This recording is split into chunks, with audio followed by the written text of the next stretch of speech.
बहुत बड़ी चीज है। और संयम जो है, तो संयम तो कई तरह से अपनाया जा सकता है। सेल्फ कंट्रोल है।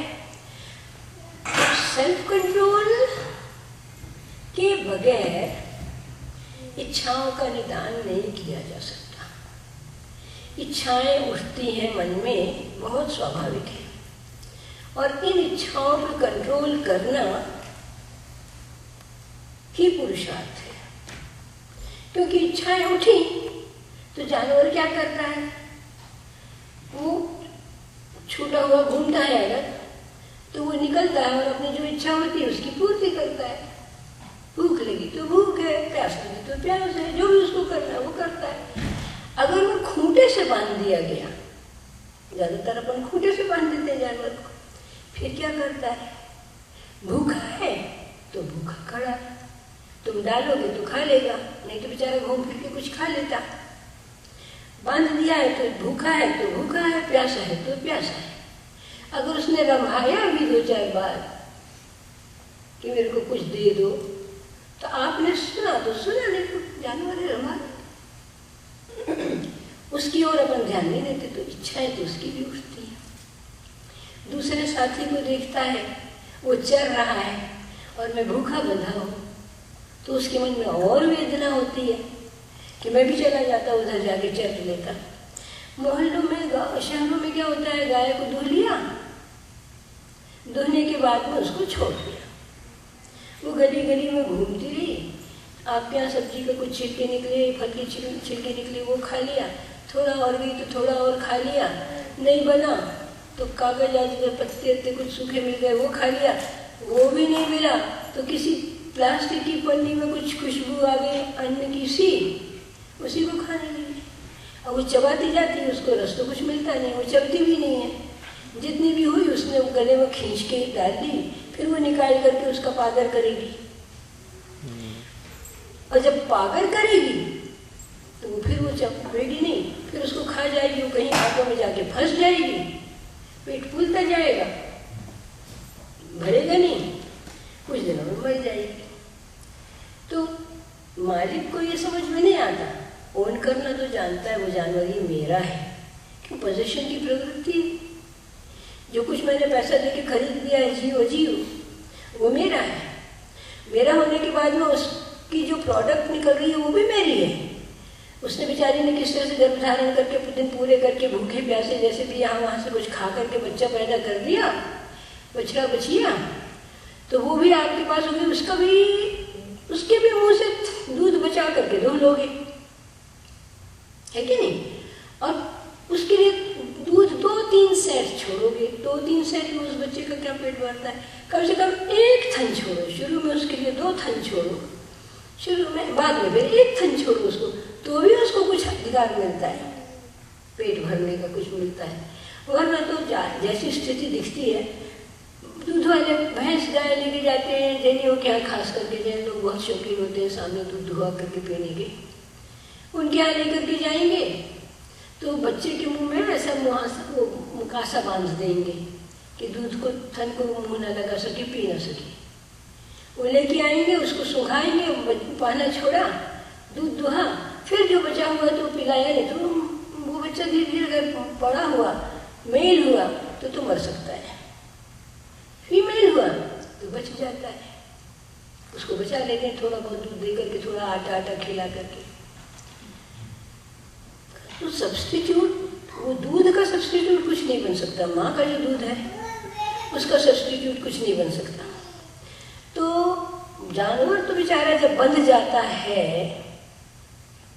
चाहे जन्म से हो चाहे बाद में अडल्ट स्थिति में हो, वो बंध गया है तो वो तो संयम पालन करता है फोर्सफुली। उनकी स्थिति सोचो। और अपन क्या करते हैं, अपन अपनी इच्छाओं में जो इच्छा आई वो करते हैं, वो खाते हैं, वो पीते हैं, वैसा रहते हैं, वैसा जीते हैं, है कि नहीं? तो हम फिर, हमसे पशु अच्छा है कि हम अच्छे? इसको रीजन करो। ये प्रगतिवाद का काल है और इस प्रगतिवाद में हम बहुत एडवांस हो गए हैं। तो हमारा एडवांसमेंट इन जनरल होना चाहिए ना, कि हमारे सद्गुणों की एनहेंसमेंट हुई है। तो अगर सद्गुणों की एनहेंसमेंट हुई तो हमारे पास क्या सद्गुण है?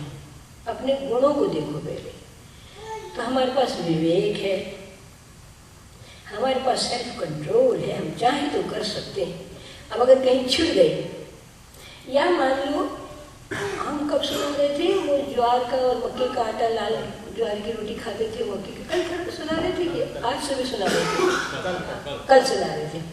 तो जैसे कि हम उस समय कैसे संयम किया सब लोगों ने, बच्चों को भी एक एक रोटी दिया, माता पिता ने भी एक एक रोटी खा के गुजारा। आज खा के देखे, एक रोटी में पेट नहीं भरेगा, नाश्ता भी नहीं होगा, है ना।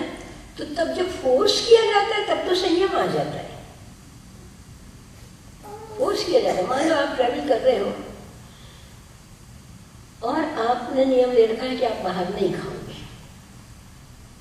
तो आप जितने भी घंटे चले जा रहे हो आप मुंह से चले जाते हो, है ना। आपको खाने पीने की भूख भी लगेगी तो आप कहोगे बस पहुंच ही तो रहे, थोड़ी देर बस पहुंच ही तो रहे, है ना। और अगर आपके पास नियम नहीं है तो आप मैकडोनल्ड में 2-4 ब्रेक यहाँ वहाँ डाल करके कुछ ना कुछ खाओगे, पियोगे, आइसक्रीम ये वो कुछ तो चाटोगे और निकल जाओगे, है कि नहीं। ये नहीं होगा कि कहीं रुक करके किसी शॉपिंग सेंटर से जा करके 2-4 फल ले आए और फल को धो लें और आराम से गाड़ी में रख लें और खाते हुए निकल जाए, ये नहीं होगा। मैकडोनल्ड में उतर जाओगे, है ना। तो इससे कॉफ़ी ले आओगे, कुछ और ले आओगे खाने को, स्नैक्स ले आओगे, पर उसका मतलब ये है कि हम कंट्रोल कर सकते हैं अपने को। ऐसा नहीं कि हम कंट्रोल नहीं कर सकते, हम कंट्रोल कर सकते हैं अपने को, परंतु हम जान के कंट्रोल नहीं करते। तो हम अपनी इच्छाओं पर एग्जर्ट नहीं करना चाहते, कुछ का नियम नहीं लगाना चाहते।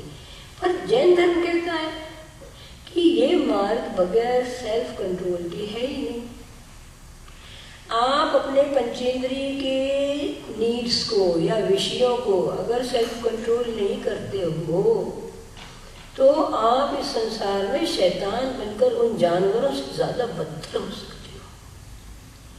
तो जितना हम उत्थान कर सकते हैं उतना ही हम पतन भी कर सकते हैं। तो हम अपने को पतन से बचाने के लिए कुछ सीमाएं बनाते हैं। अब ये सीमाएं का उदाहरण ऐसा दिया है कि हमने मान लो अपने को सीमित किया, संयमित किया, कुछ भी हमने संयम लिया, तो 2 तरह के संयम बताया है। एक देश संयम बताया है, एक सकल संयम बताया है। देश संयम यह है कि आप कुछ भी संयम कर लो अपनी भूमिका के अनुसार। तो भूमिका कैसी है? आपकी सामान्य जैन की भूमिका है कि श्राविक की भूमिका है कि आपने और थोड़ा सा आगे व्रत की सीमा है, या आपने कोई प्रतिमा सीमा ली है। किस सीमा में हो आप?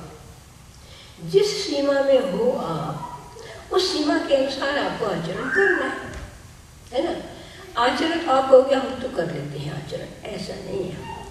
आचरण भी यद्वा तद्वा हो जाता है, उसमें भी अपनी फिसलन हो जाती है। तो उस फिसलन को चेक करने के लिए एक उदाहरण दिया है कि एक किसान है, उसने अपना खेत बो लिया और खेत बो करके, ऐसे ही हिंदुस्तान की बात है भाई, ये यहाँ की बात नहीं है। खेत बो लिया और खेत बोने के बाद उग भी आया, तो फिर उग आएगा तो फिर क्या करोगे? अगर आपने बाड़ नहीं लगाई, बाड़ फेंसिंग नहीं लगाई, तो क्या होगा? कोई भी जानवर कहीं से भी आकर के चल जाएगा। यहाँ भी हिरन आ जाते हैं कोर्टयार्ड में, रिचमंड में तो आते हैं। हमारे बहन साहब सब्जियाँ अच्छी लगाते हैं, खूब सब्जियाँ लगती हैं उनके बगीचे में, और अगर वो नहीं लगाते तो हिरन आके सब खा जाते हैं। तो अगर नहीं लगाओगे तो बचेगी नहीं क्रॉप। फ्रूट्स हुए हैं अगर, तो फ्रूट्स पे जाली नहीं डालोगे तो पक्षी चोंच मार जाएंगे, है कि नहीं। तो अगर आपको अपनी ईल्ड प्रोटेक्ट करनी है तो आपको बाग की रक्षा भी करनी पड़ेगी, खेत की रक्षा करनी पड़ेगी। खेत की रक्षा के लिए फेंसिंग है। अगर आपने कोई दूसरा बड़ा खेत लगाया, केले का खेत लगाया या गन्ने का खेत लगाया, तो ट्रेन पास में आके रुकी ना, तो इंडिया में क्या होता है पता, ट्रेन आके रुकी तो आप देखो कि काफ़ी लोग उतर गए और जाके जो किनारे के गन्ने हैं, केले हैं, तो तड़के ले आते हैं, ट्रेन में रख लेते हैं। और हिंदुस्तान का किसान तो इतना धीरजवान है सच में, वो कहता है अगर मेरे गन्ने के खेत से गन्ने को चोरी नहीं गए तो मेरे को बरकत ही नहीं होगी। तो वो कहता है अगर टूटते हैं तो जाने दो। तो ये तो कह दिया, मतलब हमारा अगर संयम अगर छूटता है तो जाने दो, नहीं, पर साधक या संयमी के लिए ये बोला है ये नहीं करना है। संयमी को अपना जो भी उसने संयम लिया है, मात्र छोटा सा संयम लिया है तो उस छोटे से संयम को निभाए, अगर व्रत लिया है तो उस व्रत को निभाए, और उसके लिए उसको अतिचार ना हो, मतलब फिसलन ना हो, उस फिसलन को बचाने के लिए और भी वो एक सावधानियां बरतता है। तो अपने को संयम का इस तरह से बचाना चाहिए, हमको ध्यान रखना चाहिए। महासंयमी जो होते हैं तो ये तो सच्ची संयमी जो होते हैं साधु, तो उत्कृष्ट संयम तो आता है 7वें गुण स्थान पे। और जब श्रावक की अवस्था से उठ करके सीधा साधु बनता है व्यक्ति, या तो 4थे गुण स्थान से 5वें गुण स्थान में आता है, और नहीं तो 5वें से ना भी जाकर के 4थे से सीधा 7वें में जा सकता है, 5वें से 7वें में जा सकता है। ज़्यादा तो 7वें में ही है महाव्रत लेकर के। फिर नीचे अगर चर्या करने को दुनिया में उतरने के लिए फिर से वापस लौटता है तो थोड़ा सा देर को लौटता है, आहार के लिए लौटा, शंका के लिए लौटा, या पब्लिक में प्रवचन के लिए लौटा, या प्रवचन के बाद में कोई लोगों ने अपनी समस्या जा करके बताई साधु को कि हमारे साथ ये समस्या है, हम क्या करें, उसको कुछ मार्गदर्शन किया। उस सब स्थिति में अगर वो फिर भी 6वें गुण स्थान पर उतरा है तो वो अपने संयम के प्रति सजग है, ये नहीं है कि वो फिसल गया। आहार के लिए भी उतरा है, आहार के लिए भी आया है, तो वो अपने आकड़ी को पूरा ध्यान रखे हुए, वो पूरा देख रहा है चर्या संबंधी कि मैं चल रहा हूँ तो मैंने किस तरह से इर्यापद समिति अपनी पालन करता है, 5 समितियों का वो पालन करते हुए अपने को वृत्ति में इन्वॉल्व कर रहा है। तो इस तरह से साधु तो अपनी पूरी वृत्ति संभालता है। श्रावकों को आदेश है कि एक देश जो संयम लेते हैं उसको वो पालन करें। साधु को भी इसी तरह से आचार्य लोग गाइड करते हैं कि वो अपना पूरा संयम ध्यान करें। अगर संयम करते हैं तो आत्मा उत्तरोत्तर उठती है, हमारी विशुद्धि अगर आगे बढ़ती है तो वो एक द्योतक है कि हमारा संयम बल रहा है। अगर हमारी वृत्ति नहीं उठती और हमारी वृत्ति में लौकिकता आती है तो समझ लो कि हम अधोगामी हो रही है, हमारा संयम फिसल रहा है। और अगर ऐसा संयम फिसलता है तो उसके लिए बोला है उसका स्थितिकरण श्रावक भी करा सकता है। अगर श्रावक भी देख रहा है साधु को फिसलते तो खूब विनय पूर्वक उससे कह सकता है महाराज जी चलिए अब आपका समय हो रहा है, अब हम अब नहीं बैठते ज़्यादा, तो उसको सावधानी आ जाएगी कि हाँ मेरा अब समय का समय हो रहा है। आज हम आचार्य श्री विद्यासागर जी की प्रवचन सुन रहे थे तो उसमें उन्होंने बताया सामायिक के वक़्त पे जाग चल रही है, घड़ी रखी है सामने हमारे, घड़ी रख करके बैठे हैं। अब वो घड़ी, अब आप सामायिक करने को बैठे हो तो आप आके घड़ी उठा रहे हो, तो आपने तो सोचा कि ये तो सामायिक पे बैठे हुए हैं, चुपचाप की घड़ी नहीं चलो, अपन भी मार्गदर्शन कर लो, टाइम का लिमिटेशन कर लो। तब आप घड़ी उठा के ले जा रहे हैं और अब हम सोच रहे हैं कि अब हम कब तोड़ेंगे, तो हमारी सामायिक डिस्टर्ब हो गई, क्योंकि हम घड़ी की ओर निगाह करते थे बीच बीच में और अपने को एक कोशिश करते थे अंदर की ओर ले जाने की, क्योंकि मन तो है, मन वो तो बाहर भागता है। पर महाराज जी ने एक बात और कही कि अकेले में बैठ करके ध्यान करना कोई बड़ी बात नहीं है। चूज करो एकांत का कोना घर के अंदर जहाँ आपको डिस्टर्बेंस ना आवे, परंतु अगर आप सच्चे ध्यान में हो तो आपको स्थान भी परेशानी नहीं देगा। आवाज़ भी परेशानी नहीं देगी। हालांकि शांति में रहने का, जहाँ कीड़ों वगैरह की ज़्यादा परेशानी ना हो, वहाँ बैठ करके अपना सामायिक करना चाहिए बोला है। तो कहते हैं अगर कोई अपनी घड़ी भी उठा ले जा रहा है तो अब उसको अपने मुँह से निकल जाएगा, मतलब छोड़ दो उसको, वहीं मत ले जाओ, तो उपयोग तो बाहर की ओर हो गया। अगर उसने नहीं सुना, मैं नहीं सुना, तो और जोर से बोल दिया जाएगा तो फिर भी नहीं सुना, तब जाग छूट जाएगी। तो कहते हैं देखो इस तरह से संयम अपना टूटता है। संयम लेके बैठो, संयम को बांधना, छोटी से छोटी अपन जो आंकड़ी लेते हैं ना, तो उसमें क्या होता है, अपनी परीक्षा होती है। हमने आप लोगों को बोला आप लोग विश्वास करो या ना करो, हम स्वास्तिक में विश्वास करते हैं। स्वास्तिक में विश्वास करते हैं यानी हम देवगति में भी विश्वास करते हैं और देव होते हैं। तो जब अपन छोटे से छोटा संयम लेते हैं ना, तो वो आकर अपनी परीक्षा करते हैं। वो अपने मन में खूब भावनाएं डालते हैं, यहाँ वहाँ की चीज़ें ला के डालते हैं, यहाँ वहाँ की डिस्टर्बेंसेस ला के डालते हैं।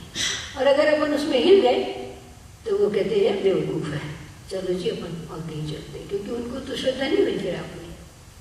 और अगर अपन उसमें फिर भी उनसे अडिग रहते हैं तो वो अपनी फिर सेवा करते हैं, ना सिर्फ अपने छोटे से संयम में, किसी को भी अपन छोटी सी अपन एक आंकड़ी ले लें, उतने में अपनी परीक्षा हो जाती है। तो अपनी आंकड़ी के प्रति खूब निष्ठावान रह करके अपने संयम को पुष्ट करना चाहिए, अपने को उसको बिल्कुल निष्ठा से पालना चाहिए। और निष्ठा से पालने के बाद अगर अपने को एक सफलता मिल गई उसमें कुछ दिनों के बाद, तो थोड़ा सा और प्रोग्रेस करनी चाहिए। ये तो संयम का वो है। संयम से करते करते फिर हमारी प्रवृत्ति तप की ओर मुड़ती है, और तप से ही है कि हमारा निर्जरा अच्छी होती है। संयम से हमारी ट्रेनिंग होती है, संयम से हमारी ट्रेनिंग होती है। तो अपने को ट्रेन करना पड़ता है पहले तप के। संयम का इतना महत्व है। तो आज अपना संयम का धन, उत्तम संयम का दिन है। अपन भावना भाते हैं कि हमें हमारे जीवन में संयम की ओर मुड़ के अच्छी तरह से हमारे संयम पालन में वृद्धि बने। आज का लेक्चर था उत्तम तप का, तो हम उत्तम तप की ओर न जा करके संयम की ओर ही और आगे बढ़ते हैं। कल हमने अपने को आप लोगों के बीच में बोला था, कर्म के बारे में कुछ बोला था। कर्म के बारे में बोला था कि अपन अपकर्षण कर सकते हैं, उत्कर्षण कर सकते हैं, संक्रमण करा सकते हैं चारों में, देखो कर्मों में। तो दो चीज़ों में अपन ये चेंज नहीं कर सकते। कौन कौन सी चीज़ें हैं? अपन प्रकृति में चेंज नहीं कर सकते, पहली बात। दूसरी, कुछ प्रकृतियों में कर सकते हैं पर प्रकृति में मूल नहीं चेंज कर सकते। दूसरा, अपन स्थिति में भी नहीं कर सकते चेंज। अब अपन चेंज काहे में कर सकते हैं? स्थिति को अपन डाइल्यूट और स्ट्रॉन्ग तो कर सकते हैं, परंतु संक्रमण में हम ट्रांसफर भी कर सकते हैं, परिवर्तन भी कर सकते हैं। तो दो चीजों में परिवर्तन करा सकते हैं अपन, प्रदेश में और अनुभाग में।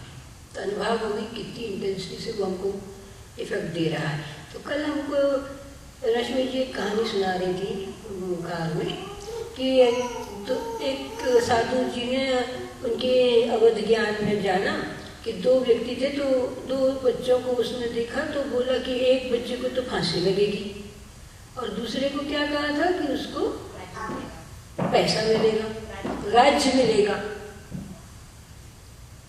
एक को फांसी लगेगी और दूसरे को राज्य मिलेगा। अब जिसको फांसी लगेगी तो वो तो घबराहट में कि मेरे को बचाता रहा कि मेरे से ऐसा कोई गलत काम ना हो जाए, सावधान रहा कि मेरा कोई गलत काम ना हो जाए कि मेरे को फांसी लगेगी। सारी जिंदगी बचाते बचाते उसने अपने आप को संभाला कि थोड़ा सा सावधानी पुरुषार्थ कर रहा है, और थोड़ा सा उसके मन में ये कि मेरे को फांसी किस कारण से लगेगी, तो थोड़ा सा प्रायश्चित भी अंदर अंदर करता रहा। तो आगे जाकर के कुछ वर्षों के बाद दोनों दोस्त फिर मिले होंगे, दोनों भाई जब मिले होंगे या दोस्त जो भी हैं, तो जब वो मिले तो वो आपस में हंसने लगे कि देखो महाराज जी ने कहा था कि तेरे को फांसी लगेगी, मेरे को राज्य मिलेगा, तो दोनों को कुछ भी नहीं हुआ। तो ऐसा कहते हुए वो आगे चले जा रहे थे तो एक को लग गया कांटा जोर का पैर में, और दूसरा आगे गया तो उसको एक घड़ा मिल गया पैसे का। तो वो जो इतना बड़ा कर्म फोर्स में आने वाला था, उसके अनुभाग में कितना चेंज हो गया।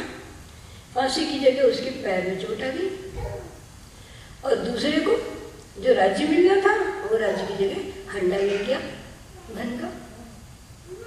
तो संक्रमण हो गई, डाइल्यूशन हो गया, अपकर्षण हो गया अनुभाग का, है ना।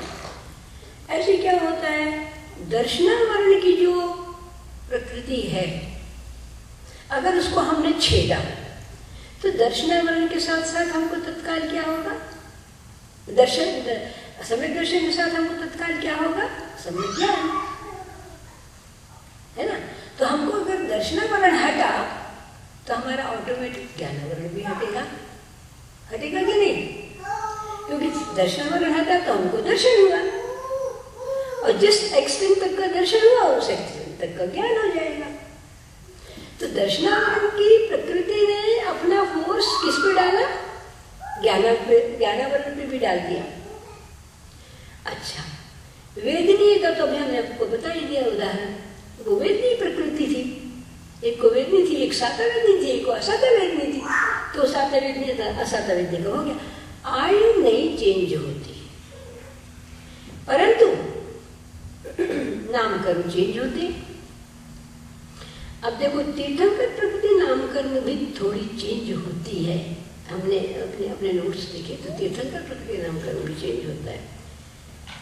जो तीर्थंकर प्रकृति मारीची को जल्दी पहुंचाने वाली थी तीर्थंकर में, उसने संक्रमण लेके बहुत लंबा मार्ग ले लिया, और वो फिर अंत में भटक करके लंबी होकर के 24वें तीर्थंकर के रूप में फलित हुई, है ना। हो सकता है कि अगर 10 भाव पूर्व अगर उनको रिद्धिधारी मुनियों ने सिंह की स्थिति में न सचेता होता और उनको जाति स्मरण नहीं हुआ होता उस जीव को, तो हो सकता है अभी अगली 24वीं में जाती है कि नहीं। अगली 24वीं का कोई भव्य जीव इधर निकल के आ जाता।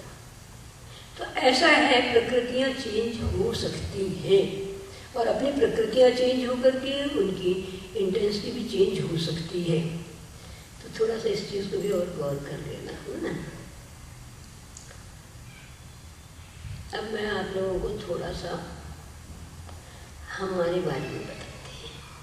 हम तो बहुत हीन संस्कारों के थे। देखो, फार्माकोलॉजी पढ़ाने वाला इंसान सारे वक्त जानवरों के ऊपर टेस्ट कर रहा, और बिल्कुल अज्ञान दशा में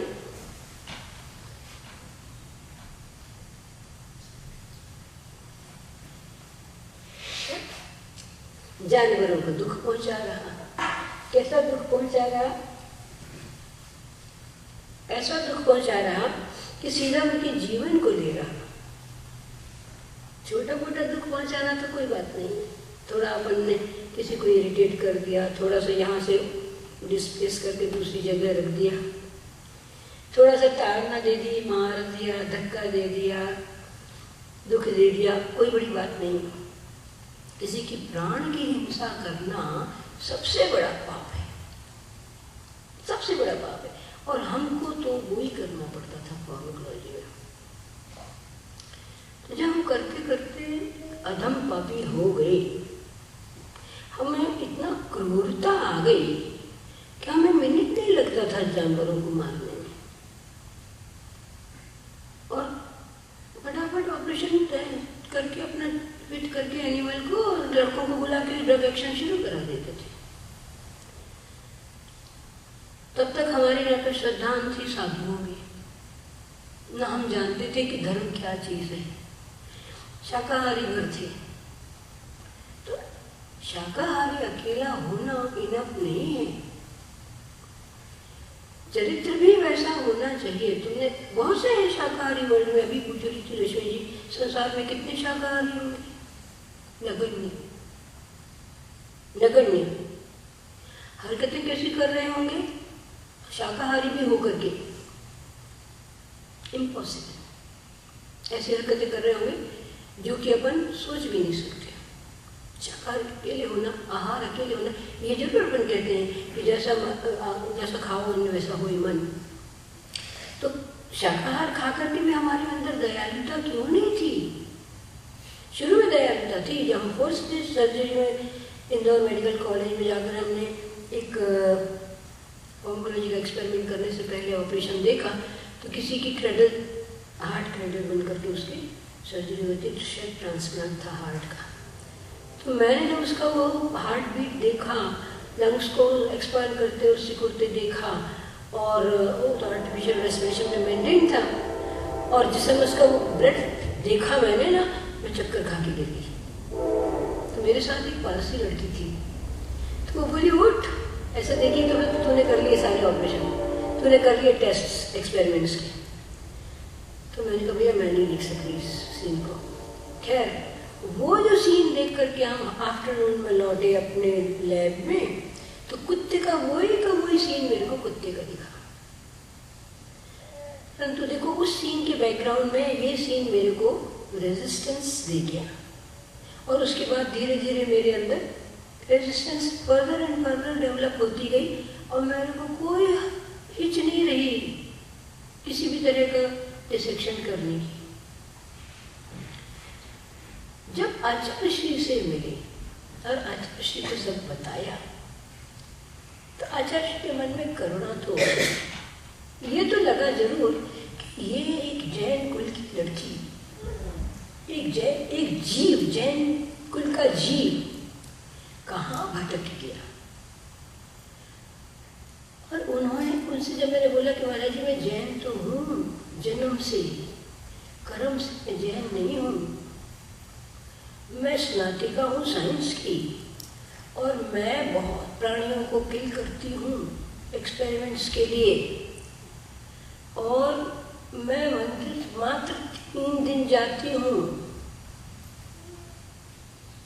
दिवाली के दिन लाड़ू पे, महावीर जयंती के दिन, और चतुर्दशी, अनंत चतुर्दशी के दिन, बस। वो भी इसलिए जाती हूँ कि मेरे माता पिता ले जाते हैं। मेरी अपने अंदर से कोई भावना नहीं होती कि मैं जाऊँ।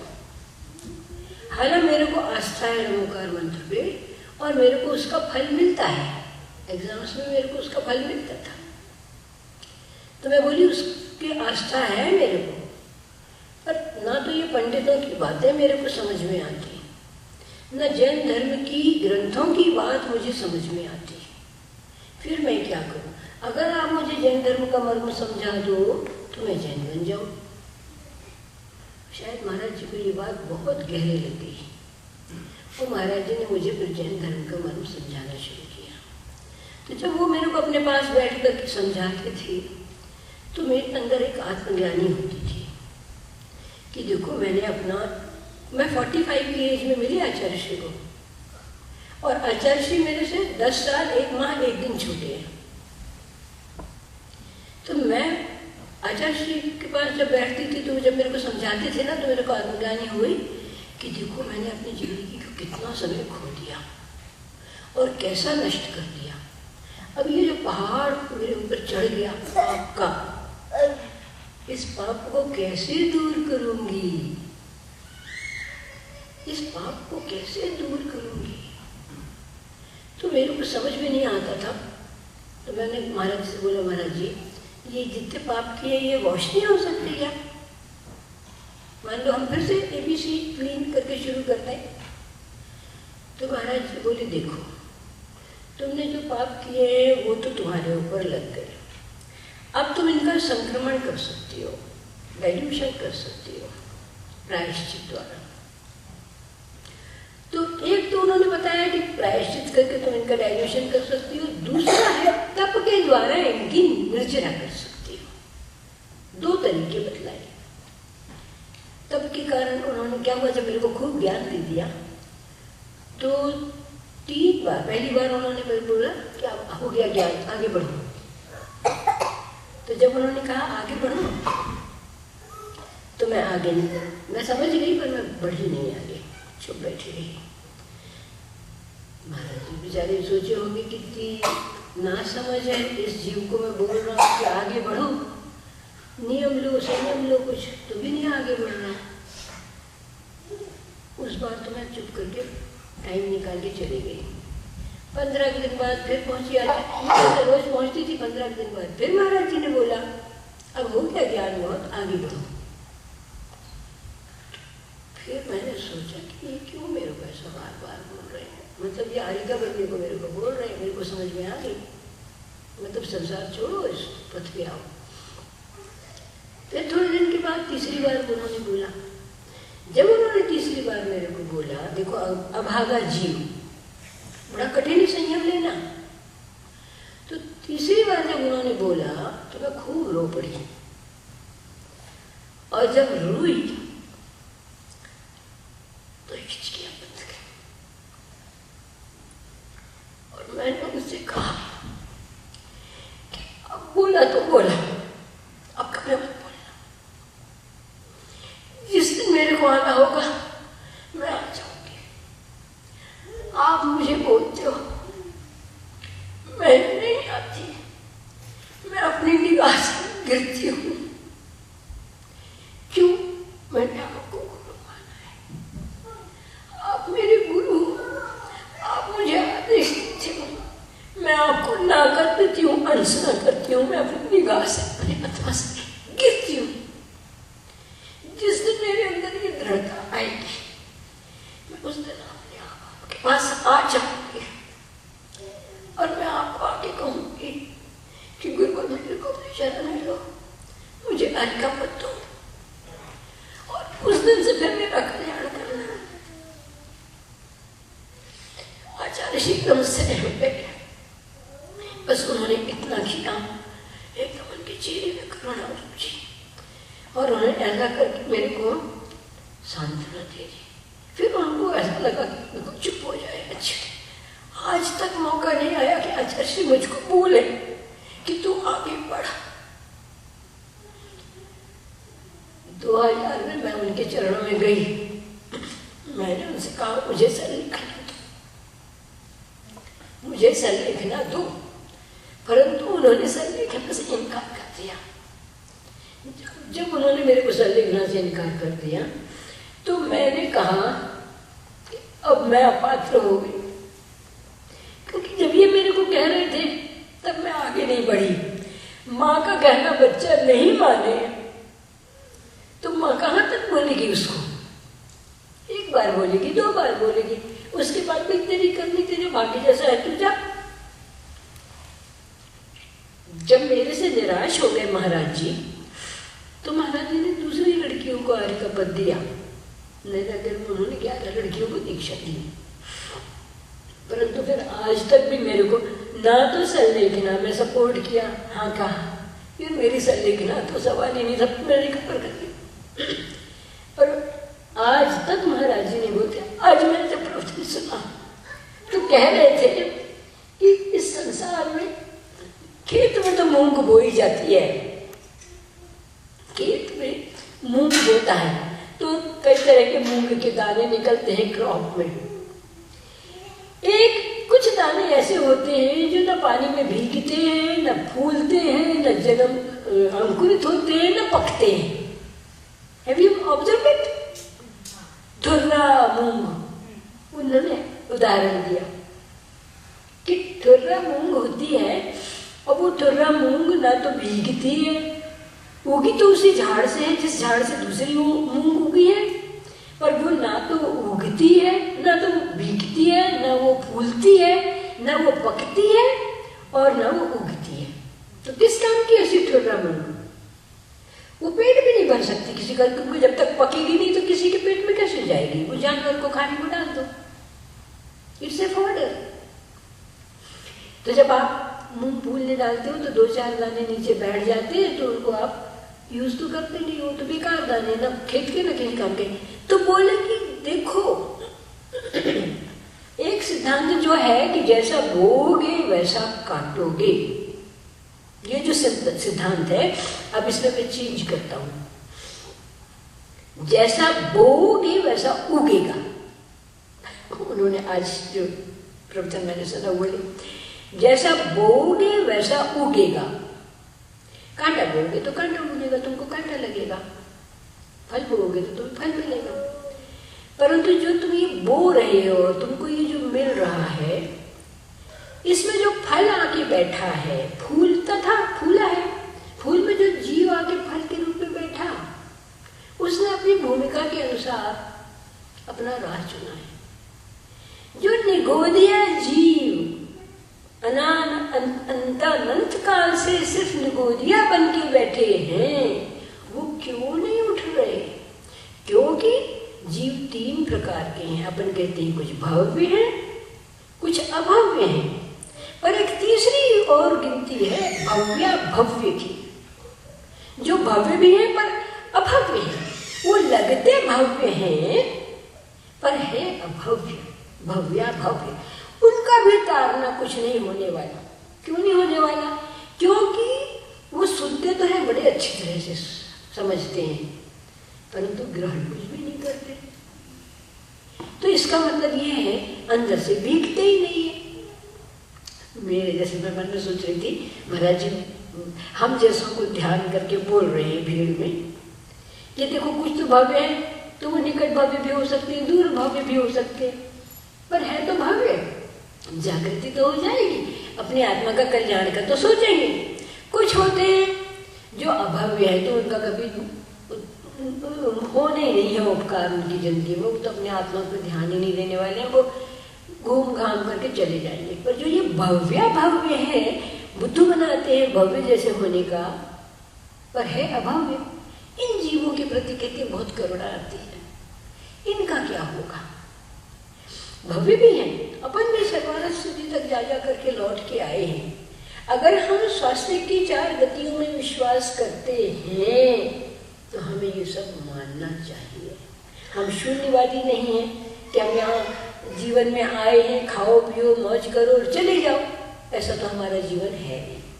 हम लोग विश्वास करते हैं इसमें, हम सब स्वास्थ्य परंपरा के लोग हैं, है कि नहीं? स्वास्थ्य परंपरा के लोग 4 गतियों में अपन विश्वास करते हैं कि नहीं? दो भावनाएं हैं। या तो ये है कि तुम ये कह दो कि सब मदद खाना है, मदद खाना इन द सेंस कि जो जन शासन कह रहा है ये सब झूठ है, केवलियों की दृष्टि में जो आया वो सब झूठ है। किसने देखा?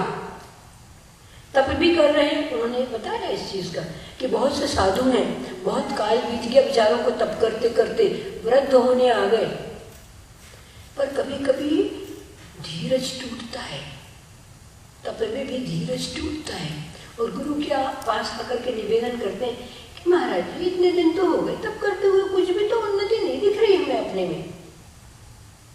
फिर कई महाराजों को क्या होता है, रोज रोज रोज अंतराय आते हैं, रोज अंतराय आते हैं। उनको भी परीक्षा होती है, देव परीक्षा लेते हैं, रोज अंतराय आते हैं। मेरे अपने हाथ से हुआ, अभय सागर महाराज जी को मैं आहार देने बैठी और अभय सागर जी मेरे को तो बहुत उपकार करते थे, बड़े भक्ति से मैंने उनको आहार देने के लिए जो सेम की सब्जी में ऐसा हाथ डाल करके, उस समय मेरे पास चम्मच नहीं थी कि मैंने हाथ डाल करके उनको देने लगी, मुझे पता नहीं बालों का पूरा गुच्छा मैंने उनके ग्रास में रख दिया। और वो कौन सा पहला ग्रास तो उनके मुंह में था, और ये दूसरा ग्रास था जिसको मैंने रखा उनके हाथ में। तो क्या हुआ, उन्होंने वो हाथ का ग्रास तो छोड़ा मुस्कुराते हुए। आप धीरज सोचो, 24 घंटे का भूखा इंसान, दूसरा ग्रास तो उन्होंने छोड़ा और पहला ग्रास जो मुंह का था वो भी थूक दिया, कुल्ला किया, पानी भी नहीं पिया, मुस्कुराते चले गए। मैं मन में देखी, मैं कहा है भगवान ये मैंने क्या कर दिया, ये कहाँ से आ गया गुच्छा मेरे हाथ में? मैंने तो सेब उठाई थी, तो पूरा बाल का गुच्छा, काले बाल का गुच्छा मेरे हाथ में आ गया। कैसा पाप करूं? मेरे को दान लाभ नहीं था, उनको प्राप्ति लाभ नहीं था, उनको लाभांतराय था, मेरे को दानांतराय था। नहीं हुआ उनको। उसी दिन महाराज जी को विहार करना था। तो भूखे सारे साधु अपने अपने, सारे साधु उठे, अपने अपने पिच्छे उठा करके चलते बने, बताते तो ही नहीं कि किस दिशा में जा रहे हैं, कब जा रहे हैं। सोचा उन्होंने अपनी जब शुद्धि ली 12 बजे सबने इकट्ठे होकर के और सामायिक करेंगे कहीं रास्ते में बैठ करके, और सब उठ के चलते बने। और ये महाराज जी भी भूखे प्यासे उठ के चलते बने। अब मेरे को तो काटे तो खून नहीं, मैंने कहा मर गए राम, अब भूखा कितनी दूर तक घसीटी अपने आप को, 24 घंटे का उपवास, और ये अभी ऐसी हालत गए। परंतु उनके मन में शिकन नहीं आती। तो संयम की टेस्ट भी होती है, और संयम की टेस्ट कैसी होती है? ऐसी होती है। जब मेरे को शुरू में मैं आचार्य के पास गई तो मेरे पास, मैंने आज सुबह बताया था ना, मेरे पास एक कुत्ता पला था, एक बिल्ली पली थी, 2 गायें पली थी, उनके बच्चे बच्चियाँ भी थे। तो मैं जितना भी दूध पीना होता था तो मैं अपना दूध भी लेती थी, कुत्ते बिल्ली को पिला देती थी। आसपास बांटना होता तो बांट देती थी, नहीं तो मेरे बच्चे बच्चियाँ पीते थे, मस्त रहती थी। अचानक आचार्य श्री के पास जब दर्शन को गई तो वो भी एक घटना थी कि एक लेख लेकर के गई और उनको टोका तो उन्होंने कहा कि मूल लामनाएं को देख करके आप उस लेख को लिखो। प्रयास अच्छा है। तो ऐसा करके मैं ब्रह्मचारियों के पास गई। उन्होंने कहा ब्रह्मचारियों से साहित्य ले लूँ क्या, उनको पढ़ना है। तो गई तो भैया वह ब्रह्मचारियाँ मेरा मजाक उड़ाने लगी।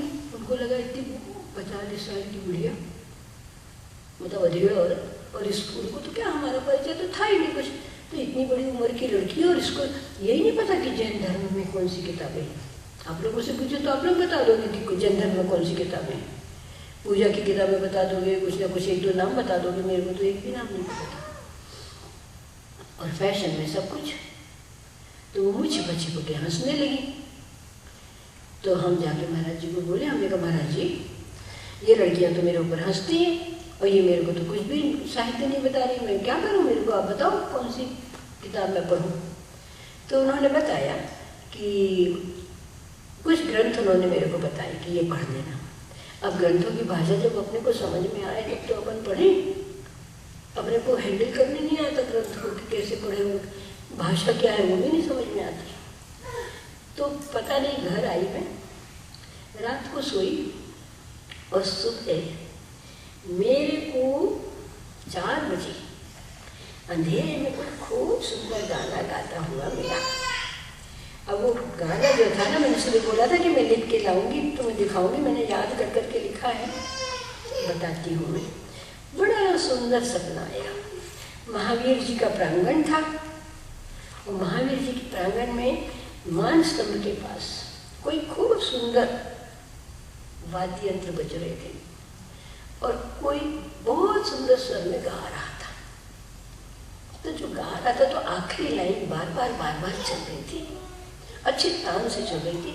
तो मैंने सोचा कि अब नींद में मैं उसको गाने की कोशिश कर रही, तो मैं भी उसको साथ गाने लगी। तो उसको मैं बताती हूँ क्या थी।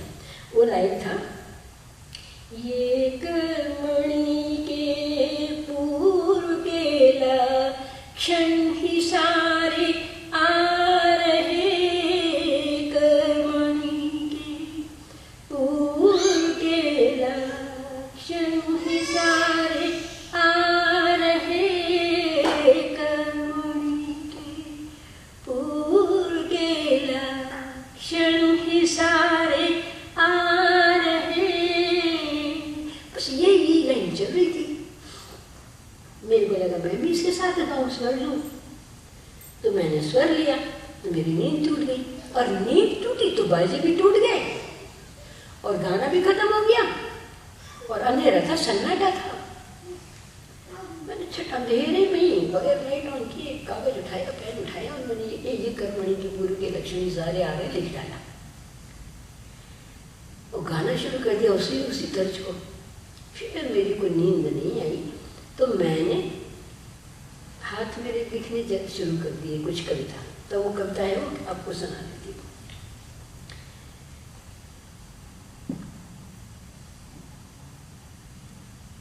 ये याद कर करके लिखी, कुछ गलती नहीं हो सकती।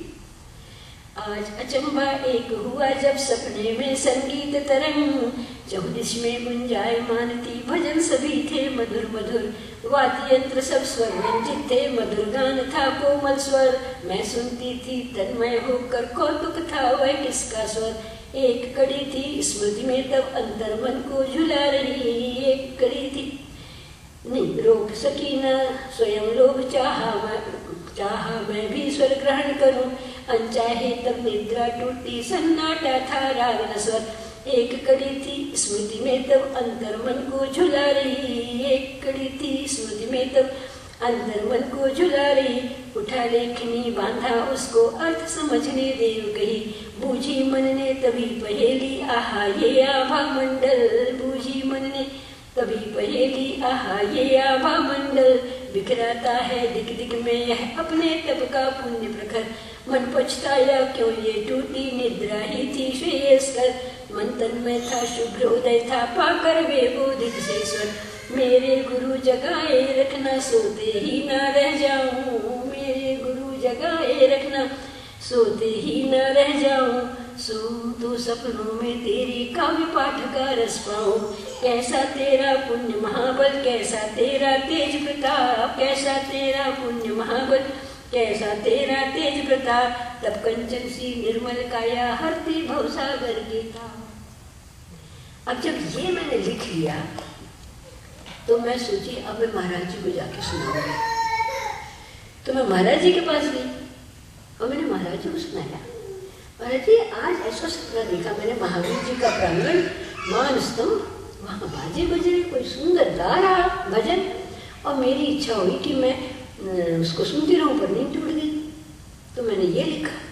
तो महाराज जी धीरे से कहते हैं हाँ होता है संभ्रम, मतलब कि 4 बजे उन्होंने उठ करके जरूर मेरी याद की कि इस जीव का कैसे कल्याण हो, ये पापी जीव कैसे तरेगा, यह अभागा जीव इसने इतनी हिंसा की है, शिष्यों का भी बहुत ध्यान करते हैं साधु लोग, तो ये जीव कैसे तरेगा। अब ये तो घबरा रही है कि मैंने इतने पाप कर लिए, मेरे पापों का कैसे शमन होगा। तो उन्होंने संप्रेषण से मेरे को कुछ ना कुछ भान दिलाया, इसलिए मेरे को उस कर्मणि का स्वप्न आया, और कर्मणि की उस संगीत में मैंने उसको पाया। तो 5-6-7 किलोमीटर का ऐसा वितान है, बहुत बड़ा या मील होंगे, तो वहाँ पर महाराज जी विराजे मंदिर में, बीच में शहर, फिर तालाब, फिर यहाँ पे थोड़ा सा शहर, फिर पहाड़ के ऊपर सागर यूनिवर्सिटी। तो ऐसे आसमान से जैसे पुल बना, और उसने आकर के मेरे को संबोधन दिया सपने में। तो जब मेरे को संबोधन मिला तो अब देखो मैं तो संसारी जीव थी, बहुत मोह में पड़ी थी, मैं तो अपने जानवरों में मस्त थी, नौकरी और अपने जानवर मस्त थी मैं। तो शाम के वक्त जब मैं लौट के आई तो मैंने, मेरी बिल्ली दौड़ के आई, मेरे ऊपर कूदी, और उसको दूध पीना था तो मैंने जल्दी से गाय दुही, उसको दूध पिलाया, अपने खाना खाया, कुत्ते को दूध पिलाया, और अपना यहाँ वहाँ टहलने के बाद में अपने घर में सोने का उपक्रम किया। वो बिल्ली पी पा करके ऐसा खेलने को बाहर निकल गई, फिर थोड़ी देर बाद लौट के आ गई। 9 बजे जब सोने जाने लगे तो वो फिर बाथरूम के लिए बाहर गई। बिल्ली बड़ी होशियार होती है, पता, सफाई से अपने को क्लीन करके आ जाती है। तो वो गई, फिर लौटी नहीं, तो मैं उसको खूब पुकारती रही, किटी किटी कहाँ चली गई, वो तो आई नहीं। फिर आधी रात को, उस रात में सो नहीं सकी, आधी रात को फिर उठी, फिर घूम के जो मैं आसपास मोहल्ले में घूम आई पूरे में किटी को आवाज़ देती हुई। 3-4 बार मैं उठ करके 4 बजे तक घूमी, और मेरे को जब भी मैं घर में आऊँ तो बिल्कुल मद्दी आवाज़ आए मीऊ, तो मेरे को ऐसा लगे कि ये मेरे को भ्रम हो रहा है, ये इसको तो कोई ले गया पकड़ के। जब सुबह देखा घर की सफाई करने में तो वो ड्राइंग रूम में सोफे के नीचे मरी पड़ी थी, मतलब वो चाह रही थी कि मैं उसको प्रोटेक्शन दे दूँ। देखो हमने सब जीवों को, जानवरों को ही मारा है, जानवरों से ही मोह हुआ, और वो बहुत प्रिय जानवर वो ऐसा मर गया। तो मेरे को, अब मेरे लिए हुआ है बहुत कुछ, तो मेरे को तो बड़ा दुख आया, बहुत विकल हो गई मैं अपने बिल्ली के मरने पर। तो फिर अचानक वो भाव आया, तो फिर वो भाव में मैं 2 स्टेंजा फिर लिखती हूँ। मोह कर्म का पागलपन ये भटकाता जग में अविराम, काल कर्म की कुटिल कटारी लाई भव भव में अवसाद, कोई नहीं सहाई भव में, कोई नहीं सहाई भव में। गुरु की वाणी तारनहार, मोह कर्म का त्रस्त मन दुखी मन, बूझे कर्मणि का व्यवहार। समझ रहे? मोह त्रस्त का, मोह कर्म से त्रस्त दुखी मन। संसार में हम सब सिर्फ मोह कर्म से त्रस्त घूम रहे हैं। थोड़ी सी भी चीज हमसे छिन जाती है, हम उसमें दुखी सुखी हो लेते हैं। मोह कर्म से त्रस्त दुखी मन, बूझे कर्मणि का व्यवहार, ये कर्मों का व्यवहार है। और ये कोई नहीं सहाय जग में। इफ यू रियलाइज एवर, कोई नहीं सहाय जग में। हम सोचते हैं हमें कोई मदद कर देगा, कोई मदद कर देगा, भाई बहन माता पिता पत्नी पुत्र, कोई किसी का मदद नहीं कर सकता। अपने अपने को कभी जिंदगी में रियलाइज करना, कभी ऐसी स्थिति जरूर आएगी जब कोई तुम्हारा सहाय नहीं होगा, और उस समय तुमको ये रियलाइज होगा कि कौन है मेरा तारनहार, तो सिर्फ एक गुरु की वाणी तारनहार होगी। क्योंकि भगवान अब है नहीं कि हम जिनवाणी सुन लें, ओंकार ध्वनि सुन लें, नहीं। हम जिनवाणी को किस तरह से सुन सकते हैं? जिनवाणी को सिर्फ गुरु के मुंह से सुन सकते हैं। और अगर गुरु के मुंह से सुन करके भी हमने उसका उपदेश नहीं पाया, तो समझ लो हम मोटी ठुर रहा है, मूंग जैसी ठुर रहे हैं, है ना, वो ठुर्रा मूंग है हम। तो अगर गुरु की वाणी है, वही एकमात्र तारनहार है, वरना तो इस संसार में सिर्फ मोह कर्म का खेल चल रहा है। इतना हमेशा ध्यान रखना। तो कहता है मोह कर्म से तृप्त दुखी मन, बूझे कर्मणि का व्यवहार। महाराज जी ने कहा जाग गई मेरी बिटिया। और तब उसके बाद महाराज जी ने पता कौन सी किताब लिखी है, आपकी लाइब्रेरी में रखी है, मूक माटी। आप पढ़ना उसको। वो मूक माटी के 2 चैप्टर शुरू के, मेरा और आचार्य श्री का संवाद है आपस का। मेरे को इतना बढ़िया आचार्य श्री ने संवाद देकर के इतना बढ़िया जगाया है। और फिर भी देखो संयम कितना कठिन होता है। अणु बार बार उनके कहने पर 84 में अनुव्रत लिया, 86 में ब्रह्मचर्य लिया, उसके आगे की प्रगति नहीं है। समझ रहे हो ना? उसने कोई अगर पाल ले अपन निर्दोष जिंदगी में, तो बहुत बड़ी चीज है। समझ रहे हो? तो हमारा ये कहना है कि अपने अपने दिल में छोटा सा भी संयम लेना, और उस संयम को लेके पालन करने की कोशिश करना, है ना। आज उत्तम संयम का दिन है। हम आपसे बस यही कह रहे हैं कि संयम की आराधना करना। संयम ही है जो हमको धीरे धीरे जिन पथ पर आगे बढ़ाएगा, और यही हमें तब से जोड़ेगा।